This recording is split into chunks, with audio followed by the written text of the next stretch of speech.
हाथ हटाइए, हटाइए हाथ। अपने से बड़ी उम्र के लोगों पर हाथ उठाना मुझे अच्छा नहीं लगता।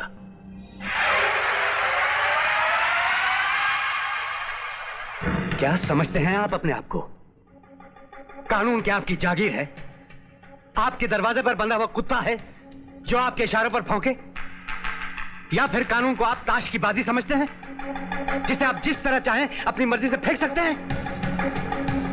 गौर से सुनिए, आपका बेटा एक जंगली जानवर है और उसने जो वहशियाना जुर्म किया है उसकी सजा कानून उसे जरूर देगा।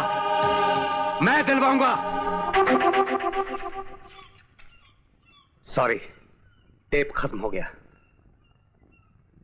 सर, आप एक शरीफ ईमानदार इंसान हैं, इसलिए कैसेट आपको वापस कर रहा हूं।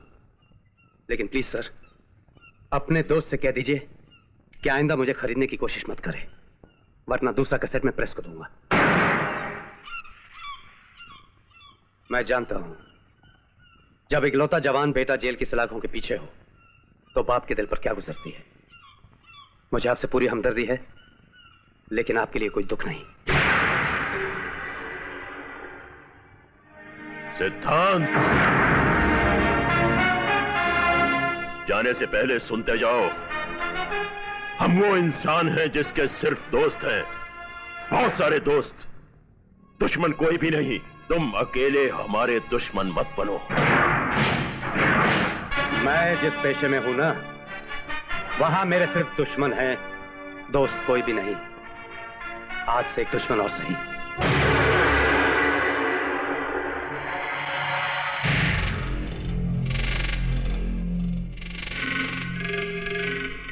साहब बिल। अच्छा सुन जी, ये तुम्हारे होटल में माधुरी दीक्षित की इतनी तस्वीरें क्यों लगी हुई हैं? वो क्या है कि हमारे साबुन के बहुत बड़े फैन हैं। फैन? अभी घुमाता हूँ इस फैन को। चाचा जी तू यहाँ क्या कर रही है शर्मिली? मैं यहाँ माधुरी की छोटी बहन बनकर आई हूँ। चुप, ये मेरा बकरा है, इसको मैं हलाल करूंगा, तू जाके कोई और दुकान देख। अच्छा सुन, तुझे मेरी मदद करेगी इसको हलाल करने में? सुन, अरे चलना है। भाई साहब, हम एक फोन कर सकते हैं? हाँ हाँ, करो करो। दीदी शूटिंग पे निकल तो नहीं गई होंगी? वही देख रहा हूँ। दीदी शूटिंग? हेलो माधुरी। माँ? हाँ मैं बोल रहा हूँ, आज 2 बजे की शिफ्ट है फिल्म सिटी में। हाँ सुभाष गई की है। शर्मिली है मेरे साथ, बात करना है? ये लो। हेलो दीदी। नहीं दीदी, आज मैं कॉलेज नहीं गई, मैं आपकी नई पिक्चर देखने गई थी। हाँ दीदी, मुझे बहुत पसंद आई। दीदी मैं आ रही हूँ ना आपकी शूटिंग पे। Okay bye. मैडम, आप किस माधुरी के साथ बात कर रहे हैं? इधर बात करो। कि क्या हो रहा है इस देश में यार? सर पे 50 तस्वीरें लगा के रखी और पूछ रहे किस माधुरी से बात कर रही थी? अरे इस माधुरी से बात कर रही थी। इस? आप इस माधुरी को जानते हैं? जानते हैं? अरे मेरी बच्ची है वो। आपकी बच्ची? बच्ची मतलब हम उसको यहाँ तक लेकर आऊं, हमारी फिल्म इंडस्ट्री में ऐसा बोलते हैं। मैं उसका सेक्रेटरी हूँ। सेक्रेटरी? और ये उसकी छोटी बहन है। लगा मुझे, आपको देखते ही लगा मुझे कि आप उसकी छोटी बहन ही हो सकती है। शर्मिली जी, मैं आपकी दीदी को मेरी इस होटल की एक कप चाय अपने हाथों से पिलाना चाहता हूँ। चाय तो क्या, किसी दिन मैं दीदी को यहाँ लाती हूँ, खाना खिला देना। सचमुच? सुनो जी। तुम्हारा बिल कितना हुआ? अरे क्यों शर्मिंदा कर रहे हैं आप मुझे? अब मैं आप लोगों से बिल लूंगा। नहीं भाई साहब, सिर्फ इस बिल की बात नहीं है, इन्हें काफी नाश्ता वगैरह भी बनवाना है। हाँ तो बनवाओ ना, आप ही लोगों का तो ये होटल है। अरे पीटर। Yes sir. देखो साहब को क्या क्या चाहिए। जी। साहब को तो बहुत कुछ चाहिए।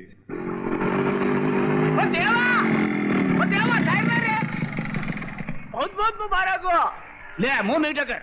क्यों, तुम फिर बाप बन गए क्या? योड़ा हम नहीं, अगले साल तुम बाप बनेगा। ये तुम्हारा मंगनी का खुशी में तेरा शर्मिली का चुपके मंगनी कर लिया, हमको बताया नहीं तू? शर्मिली से? आपसे किसने कहा? शर्मिली बोला, मंगनी का अंगूठी भी मेरे दुकान से ले गया और बोला बिल मेरा होने वाले पति से देवा से लेना। ये लो बिल 5000 रुपए का। क्या है कि विनोद भाई? भाई नहीं, सिर्फ विनोद। देख, मेरे को तेरा असली मॉडल मालूम पड़ गया है। तू लोगों को पैसों के लिए चपत लगाती है ना। देख देख, मैं मेरा घर और गैरेज दोनों तेरे नाम कर दिया। अभी तो मेरे साथ शादी करोगी ना? मैं तब भी तुमसे शादी नहीं कर सकती विनोद, इसलिए कि मैं देवा से प्यार करती हूँ। देवा से? मेरे गैरेज के मैकेनिक से? लेकिन देवा तुमसे प्यार नहीं करता। लेकिन मैं तो करती हूँ, बचपन से करती हूँ। कितना करती हूँ ये तो नहीं कह सकती, लेकिन हाँ, बचपन में जब भी वो कोर्ट की सीढ़ियों पर बैठकर रोता था ना, तो पता नहीं क्यों मुझे भी बहुत रोना आता था। मैं उसी के सपने देखते हुए जवान हुई, और जब तक सांस में सांस है, मैं अपने सपने को साकार करने की पूरी कोशिश करूंगी। कभी तो वो कहेगा, शर्मीली, आई लव यू। बड़ा बदनसीब है देवा जो तेरे प्यार को नहीं समझ सकता।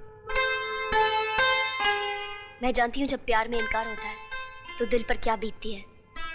मैंने तुम्हारा दिल तोड़ा है, मुझे माफ कर देना विनोद। खाली विनोद? विनोद भाई नहीं बोलोगी? तेरी जैसी प्यारी बच्ची तो मेरी छोटी बहन ही हो सकती है ना। चल आऊं चुप।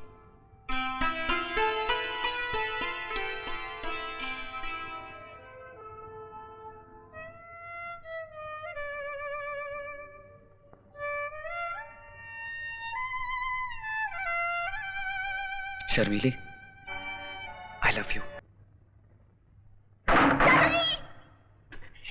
शर्मिली, मेरी बेटी, बेटी, आज मैं बहुत खुश हूँ। आज मैं भी बहुत खुश हूँ। मैं क्यों खुश हूँ मालूम? आज तक हम लोग जिंदगी गुजारने के लिए दुनिया को टोपी पहनाते थे ना, मगर आज के बाद हम लोग जिंदगी संवारने के लिए दुनिया को टोपी पहनाएंगे। टोपियां सिर्फ आप पहनाएंगे चाचा जी, मैं शरीफ हो गई हूँ। शरीफ? ये क्या हो रहा है इस देश में? बेटी तेरी तबीयत तो ठीक है ना? चाचा जी, बट देखो, बट मैं बिल्कुल ठीक हूँ, लेकिन मैं सुधर गई हूँ। अरे क्यों बिगड़ने की बातें कर रही है यार? चाचा जी, देवा के साथ मेरी शादी हो रही है। देवा के साथ? दो जवान बेटों की माँ होकर भी तुझे घर का सारा काम करना पड़ता है। माँ तो करण की शादी क्यों नहीं करा देती? घर में बहू आएगी, सारा काम करेगी। माँ की इतनी ही फिक्र है तो तू शादी क्यों नहीं कर लेता? मैंने तो अभी इस बारे में कुछ सोचा नहीं है, लेकिन अब तू कहती है तो। अच्छी बात है, तेरे लिए एक बहुत अच्छी लड़की मेरी नजर में है। लड़की? कौन लड़की माँ? वो लखनऊ वाले हैं ना ब्रिजमोहन जी, उनकी बेटी। लखनऊ? माँ तू बारात इतनी दूर लेके जाएगी ना तो बारात की बारात निकल जाएगी। थोड़ा नजदीक सोचना। हाँ, नजदीक तो दुबे जी की बेटी है। नागपुर तो यहाँ से दूर नहीं है ना? अब नागपुर इतना दूर तो नहीं है, लेकिन इतना नजदीक भी तो नहीं है। थोड़ा और नजदीक सोच। और नजदीक तो डॉक्टर माथुर की बेटी है, उनका घर हमारे घर से सिर्फ 10 मिनट की दूरी पर है। माँ अब तू इतना नजदीक आ गई है तो थोड़ा और नजदीक आ जाना। कहाँ? वो अपने घर के पीछे वाली बस्ती में भी तो एक अच्छी लड़की रहती है। कौन? शर्मिली? हाँ माँ। मुझे पता था वो चुट्टी एक न एक दिन मेरे बेटे का दिल जरूर चुराएगी। माँ तू बाबूजी से बात करना। सही वक्त आने पर करूंगी। मिस्टर सिद्धांत, आपकी पत्नी को दिल का दौरा पड़ा है, और एक बात बता दूं आपको, शायद वो दूसरा सदमा बर्दाश्त नहीं कर पाएंगी।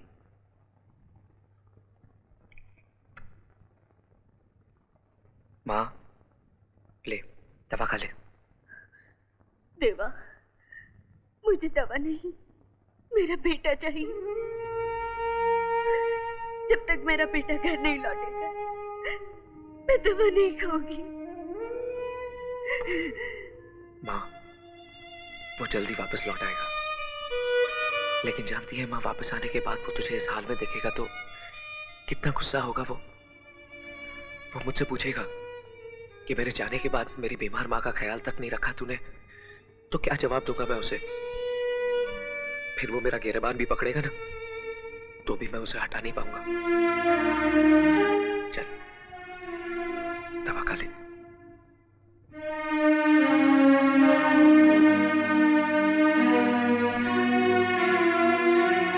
पुष्पा, देवा, इनसे कहते मुझे इनसे बात नहीं करनी, मुझे इनसे बात नहीं करनी।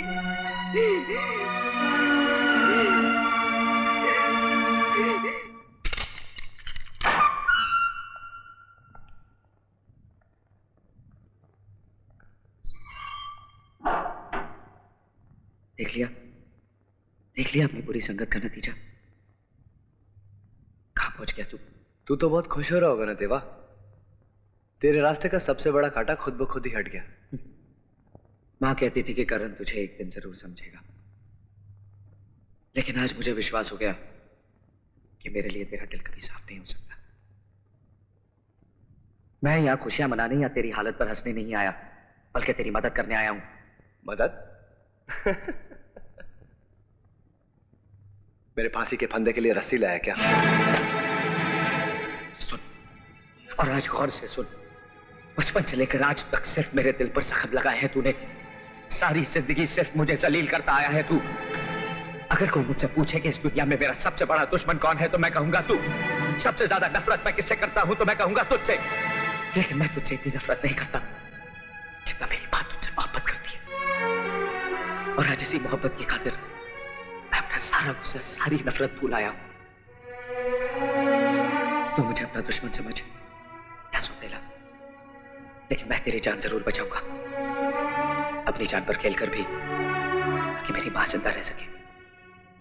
तुझे इन सलाखों से बाहर निकालने के लिए मैं सारी दुनिया से लड़ जाऊंगा करण, लेकिन तुझसे नहीं लड़ पाऊंगा।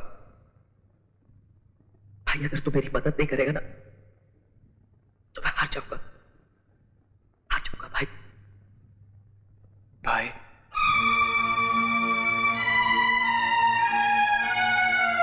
क्या कहा? भाई अपने इस नादान भाई को गले लगाकर माफ कर दे भाई।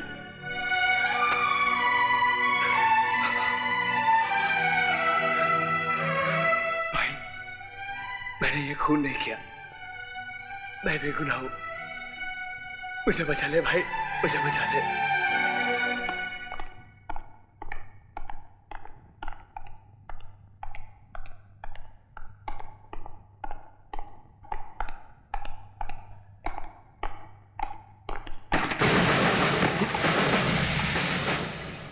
इडियट, देखकर नहीं जल सकते? यही सवाल मैं भी तो आपसे कर सकता हूं। बड़ों से बात करने की तमीज नहीं है तुम में? जिन बड़ों को छोटों से बात करने की तहजीब ना हो, उनसे मैं ऐसे ही बात करता हूं। नजर नीची करके बात करो। हमारे जूते की धूल के बराबर भी नहीं हो तुम। धूल भी अहंकार पसंद नहीं करती। लात मारो तो सर पर चढ़ती है। खून में इतनी गर्मी अच्छी नहीं होती। टकराने से पहले कम से कम इतना जान लिया करो कि सामने वाला कौन है। शुक्र कीजिए कि आज अनजाने में टकराव हुआ है, और दुआ कीजिए कि कभी जानबूझकर टकराना ना पड़े, वरना जान पहचान महंगी पड़ जाएगी।